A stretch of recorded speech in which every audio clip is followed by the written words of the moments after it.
project came up. I always wanted to make a book about quotes about sailing. So I have tons and tons of nautical stuff in my studio down on Long Beach Island that I collected, like things like the jaws of a shark, and old buoys, and fishing nets, and old lines, and old wood, and compasses, binoculars, just millions of things. So I threw all the stuff into the car, and I threw the box of sailors into the car, and I said to my wife, let's go up to Market Light, we really love ladies, and just throw this stuff around and take photos of it. And so that's what we did. And so this book is photos on every page of these sailor dolls, these chalkboard sailor prizes with a sailing quote. So here's Market Light right here. And that was such a beautiful day too. I got lucky. And here's on my dock some of the nautical things that, like sailor's horn. This one is some buoys, and these are two of the carnival women, girls. And up at the lighthouse again, this is a smaller one. So I've got, this is one of the taller ones. They go from about 8 inches to about 14 inches. So I like book boards, so I made it a book board. It's like a kid's book, and I'm really happy the way it came out. But also, part of the process is somebody should check my work. So, if you'll notice on the cover, I put a title in, but it says here subtitle here. So I'm supposed to put a subtitle in there or take it out. I left it. We would go, my husband and I would go there. It was such a wonderful tea place with mismatched cups and saucers and tables, and the people who ran it were just very, always changing their menu, changing everything. And it was called Infinity, and we went there, and one day I was just sitting there making infinity and tea and whatever words, have tea, the word tea in them. And I started writing these poems, but without the idea of making a book about it. Just for fun, I would drive in the car and write these poems. And then the place, unfortunately, had a flood, and it totally demolished them. They didn't have insurance, and the place closed, and I was really, really upset. So I started thinking, well, maybe I should, write some more about these teeth, and maybe I could make a book, and maybe when I see them again, I can show it to them. But they never appeared. They sort of disappeared. They went back to India, and didn't see them again. So meanwhile, the process started by getting interested in tea, then drawing on tea bags. I'm sure all of you have seen, a lot of artists seem to be fixated on tea bags, and I like little things, so I was drawing on tea bags, and I had an art show with tea bags.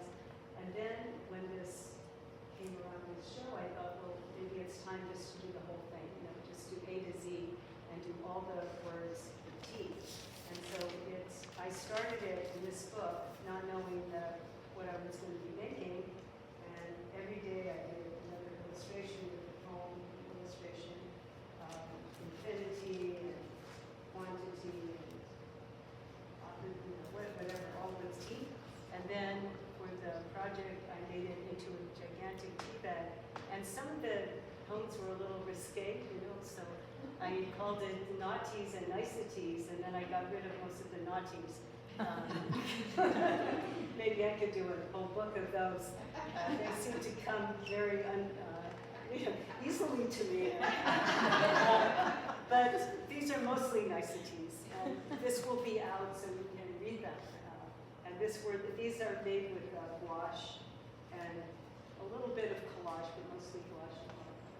Everybody else, I'm always writing to-do lists, so otherwise I forget. So I've made a series of these, and say the apron is made of the same paper of what I use in the larger aprons. Also, I found this great frame, which was huge, and I just cut it up and made another frame with a chalkboard in there. If I'd used real chalk, it would have been a real mess, so that's my fake paper-made chalk to go with it. Susie Tuckman became the sole caregiver for her husband's parents. parents who have dementia, each both. And they were for a while living with her and then across the street, and she was the only caregiver. And so the name of this is Where Did You Go? And she made larger pieces which she has put together into this fold-out accordion book that's about the various losses, the sort of levels of losses that you get when somebody dies by these slow and horrible stages. And it really is just chilling. And on the back are the synaptics connections that are interrupted. And it's superb, but really, really sad. Be able to remove some. So it says instructions. When inspiration strikes you, peel a sticker from the cloud book and adhere it to the brain. So this is her brain book. And she studies anatomy, so it's sort of really a perfect solution. And she feels like it's unfinished in the process, what clouds your mind, and different elements that you can pull from. So feel free to come over and engage with this. It's an accordion book with a 7-pound iron as one cover and a very small sort of ironing board at the other end, and it's held together with chains. And I made a bunch of paper in the shape of the bottom of the iron, and on each put traced a drawing of some like a cutout drawings, and cut them out with a knife of the images that I'd chosen, and then stitched them together as it's an accordion book. It goes together and is held together with chains because the jobs are never done. They keep on coming back again, and you're always changing them. They never go away. It really begins to show all the different textures and the different risks that I take when I do my work in terms of pushing the envelope, and different materials that I use, from the photocopier to the sewing machine to vintage ephemera to printmaking to all different sort of things. And then on the back is all my notes of how I do a project. I usually make a big sheet where I start to write down everything I want to bring about in the piece. And so this was as much part of the process as the actual process of the art.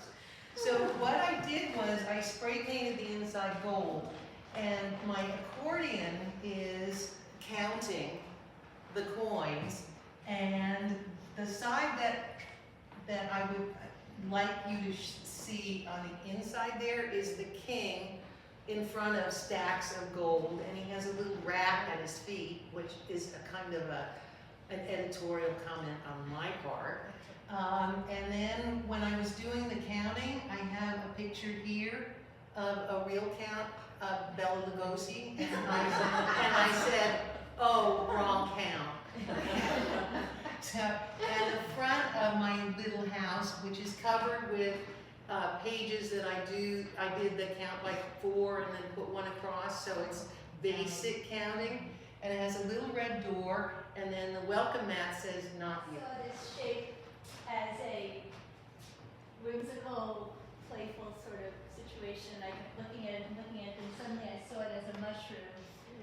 And I wanted to do something with mushrooms, and then it came to me that it needed to sit on some sort of base of some sort. And I'm obsessed with vintage books, and I had some interesting vintage books. The color seems to be right. And then I titled the book Fatal Fungi and Murderous Mushrooms. The idea being that they're poisonous mushrooms, but they bite you in, but be careful.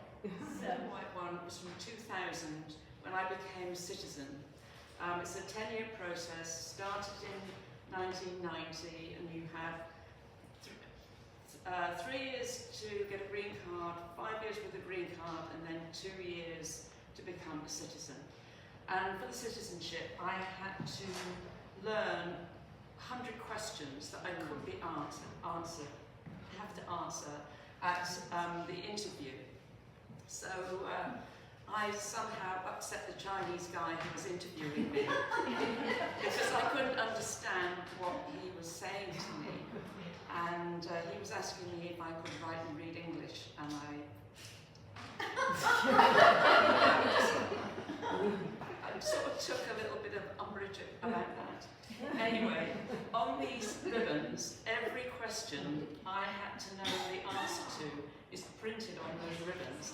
So if you take it out, pull it all out, you can pass everybody if they can answer the question, because most Americans can't. I wanted to challenge myself to make book forms. So this is a book form based on the mathematics of diminishing returns. So templates for each size, and then I went down by 1/8 of an inch to get all the way down to the bottom. And it's Coptic bound. It's a double needle Coptic bound. This piece is a collaborative. My daughter Charlotte and I did. It's a repurposed book, theme of processed food, and it's collages of the most disgusting processed foods that we could find mixed together. And my son, who's a writer, did some very funny narratives, one sentence narratives that give you some information, like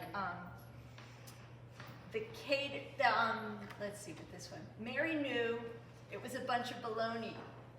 The kids never ate the lunch she packed. So there's a number of these quite funny little pieces. And in our journey, we kept coming across Jell-O molds. For some reason, that is like Jell-O salad. Jell-O salad, the classic. So we decided to push it a little bit. Here's a really good Jell-O one. This one says, "There's always room for an invitation on Gerald's Jell-O party list." So, sort of playing with the idea there's always room for Jell-O.